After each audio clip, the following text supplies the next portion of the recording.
Have you ever been called too sensitive or dramatic when you were actually just telling the truth? What would you do if everyone dismissed your concerns for years until someone unexpected spoke up for you? Before we dive into this powerful story, if you appreciate tales about family dynamics, standing up for what's right, and unexpected moments of truth, please hit that like button and subscribe to the channel. Your support helps us share more incredible real-life stories like this one. This is the story of Jessica, a 30-year-old mother who spent years being dismissed by her family until her young daughter decided enough was enough. What happened at that Sunday dinner changed everything. Let's begin. They called Jessica overdramatic at the family gathering. Her 7-year-old daughter, Emma, looked at her mother and said, "Should I tell them or will you?" Nobody answered, so the little girl started talking. What came out of her mouth that Sunday afternoon completely changed how the family saw Jessica. And the worst part? The people who had been laughing at her had to leave her parents' house in shame after years of calling her too sensitive. Jessica was 30 years old, and she had always been known in her family as the one who feels too much. Since childhood, anything she complained about became a joke.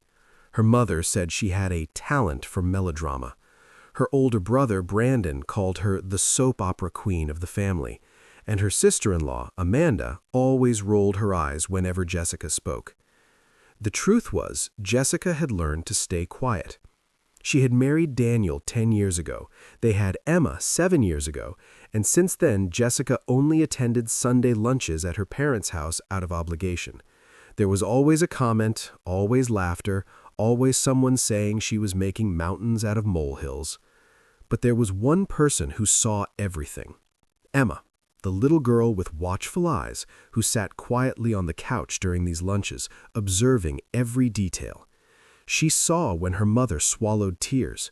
She saw when Jessica forced a smile, and she saw far more than anyone imagined. It all started about 3 years ago when Jessica's father got sick. He had a serious heart problem and needed surgery that cost, between insurance copays and extra medications, about $30,000. Jessica's mother was desperate, and everyone gathered to help. Daniel and Jessica weren't doing well financially. He had just lost his job, and she worked as a teacher, earning $3,800 a month. Even so, they scraped together everything they could and gave $5,000. It was the money they'd been saving to fix the bathroom leak in their house. Brandon and Amanda, who always talked about their success and their business, made a point of announcing in front of everyone that they would give $12,000. Jessica's mother cried with emotion. Her father thanked them, and Jessica was happy they could help her dad. But 2 months later, when Jessica visited her mother mentioned something strange. "Jessica, your brother still hasn't been able to give me the money. He said it's invested and he can't withdraw it now. But that's okay, right? It's the thought that counts." Jessica didn't say anything that day, but she kept thinking about it. The following Sunday at lunch, Brandon showed up with a new car, a brand new gray metallic SUV, one of those that costs around $65,000. He talked excitedly about the financing he'd secured, about how happy he was with the purchase. Jessica couldn't hold back. "Brandon, what about Dad's money? You bought a car before giving money for his treatment?" The entire table looked at her as if she'd committed a crime. Amanda was the first to speak. "Here goes Jessica with her drama. Brandon already explained the money is invested." Jessica's mother put her hand on her daughter's arm. "Honey, you don't need to be like this. Your brother will give the money when he can." Her father, who had been quieter since the surgery, just shook his head. Jessica felt her face burn with anger and shame. Daniel gave her that "let's leave soon" look, and Emma, 4 years old at the time, squeezed her mother's hand under the table. But that wasn't all. 3 months later, Jessica discovered her mother had taken out a $15,000 loan to cover what was missing from the treatment. She hadn't told anyone because she didn't want to worry them. When Jessica found out, she was devastated. "Mom, why didn't you say something? We could have helped another way. And Brandon, he still hasn't given the money?" "Oh, Jessica, your brother's going through a tight spot now. Let it go." Jessica didn't let it go. She called Brandon. "You promised $12,000 for Dad. Mom had to take out a loan. You bought a car worth over $60,000 but didn't help our father." His response was cold. "Jessica, you don't understand how invested money works. I can't withdraw it now. Besides, I help in other ways. I pay for lunch every week when I visit." "Lunch, Brandon? Dad needed money for medication." "You've always been overdramatic, always making a scene about everything. Mom already handled it. Let it go." Jessica hung up with trembling hands. Daniel hugged her and said, "You did your part, honey. You can't control what others do." But it didn't stop there. At Jessica's mother's birthday party 6 months later, they were all gathered again. Amanda arrived with a new designer purse, one of those that cost about $4,500. She showed everyone, talking about the gift Brandon had given her. Jessica looked at her mom, who smiled awkwardly, still paying off the loan installments. Jessica didn't say anything, but Emma, now 5 years old, spoke up loudly. "Grandma, why does Aunt Amanda have such an expensive purse and you're still paying money to the bank?" Silence. Amanda laughed nervously. "Oh, kids say the darndest things." Jessica's mother deflected. "Just kid stuff." But Jessica saw it. She saw the discomfort on her father's face. She saw her mother forcing a smile, and she saw Emma looking at her confused, as if the little girl didn't understand why nobody was answering her question. Months went by. Brandon never gave the promised money, but always showed up with something new: a watch, trips, expensive dinners. And Jessica became quieter and quieter at Sunday lunches, because every time she said anything, it was drama, it was exaggeration, it was jealousy. Until 3 months ago, something happened that changed everything. Jessica's dad had a relapse. His heart started having problems again. This time it wasn't surgery. It was ongoing treatment, expensive medications, weekly appointments. The monthly cost was around $3,000, beyond insurance. Daniel and Jessica tightened their belts, but managed to help with $1,200 a month. It was the maximum they could do. Brandon promised to help, but said he was having problems with the company. But a week later, Jessica saw on Amanda's Instagram photos of them at a beach resort in Florida. 5 days of vacation, a complete package that must have cost at least $8,000. Jessica couldn't help it.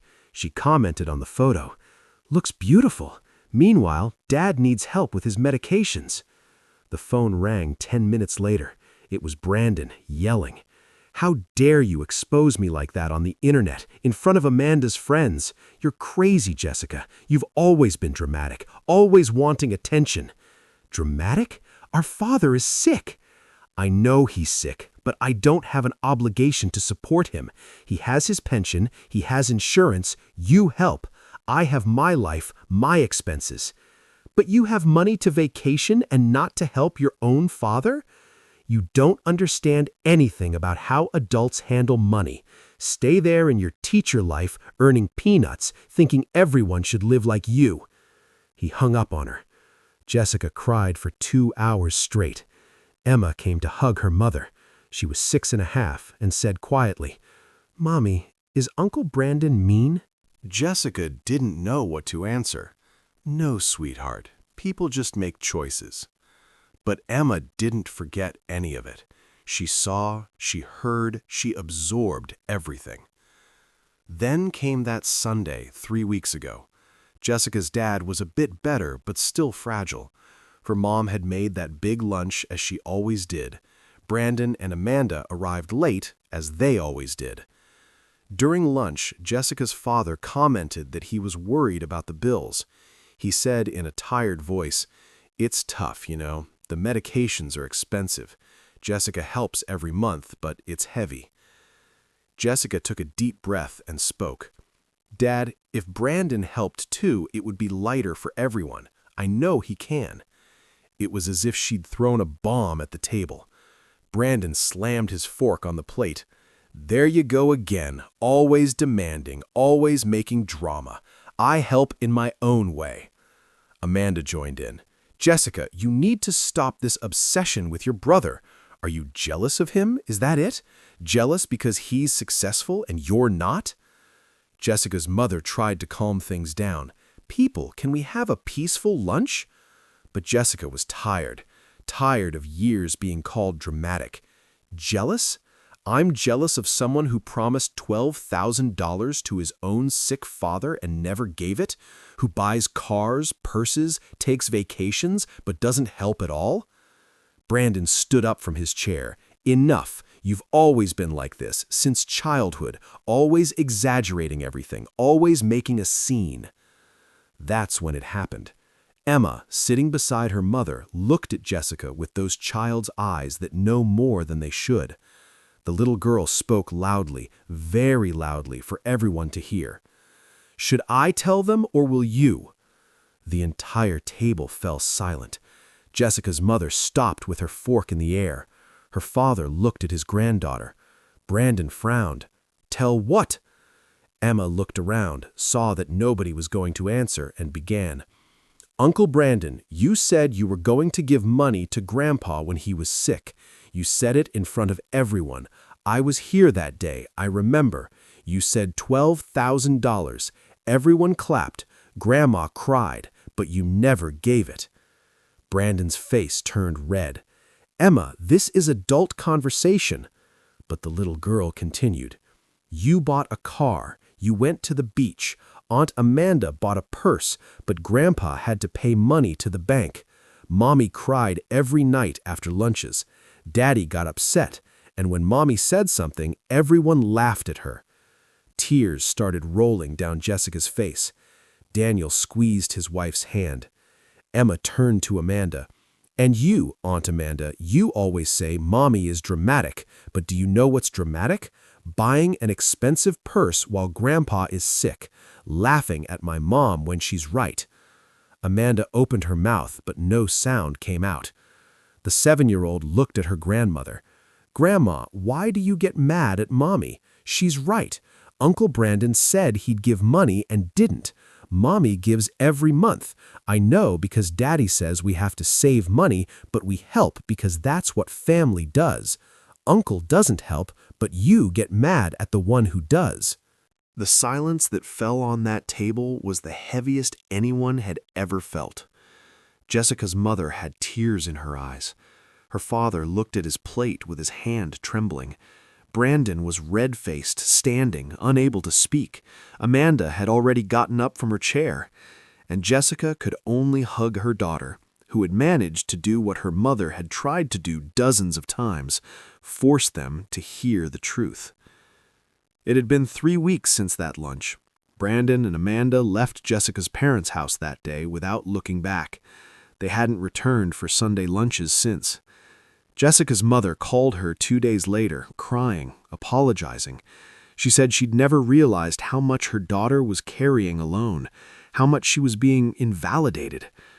Jessica's dad, with his voice still weak, thanked her. He said he was ashamed he hadn't defended her before, that he was afraid of causing conflict, but that Emma, with that honesty only children have, had said what needed to be said. Brandon sent Jessica a message last week. It just said, "You turned a 7-year-old against me. Congratulations." Jessica didn't respond, because she hadn't turned anyone against anyone. Emma had simply told the truth nobody wanted to hear. Today, Jessica's parents are doing well. The bills are still tight, but they're managing together. Daniel and Jessica continue helping, and something changed. Jessica's mother now listens when her daughter speaks. Her father defends her. And Jessica has learned that being called dramatic sometimes just means you're speaking truths that make people uncomfortable. Emma asked yesterday if Uncle Brandon would come back to the lunches.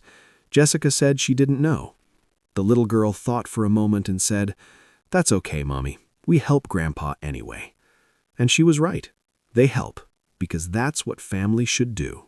Emma's words that day reminded everyone at that table of a simple but powerful truth. Integrity isn't about what you promise, it's about what you do. Jessica wasn't being dramatic, she was being honest. And sometimes the most powerful voice in the room comes from the smallest person. If this story resonated with you, please hit that like button and subscribe to our channel for more true stories about family, courage, and standing up for what's right. Drop a comment below. Have you ever been called dramatic for telling the truth? How did you handle it? And if you know someone who needs to hear this story, please share it with them. Remember, speaking the truth isn't drama, it's dignity. And sometimes it takes the innocent wisdom of a child to make everyone else see clearly. Thank you for watching, and I'll see you in the next story.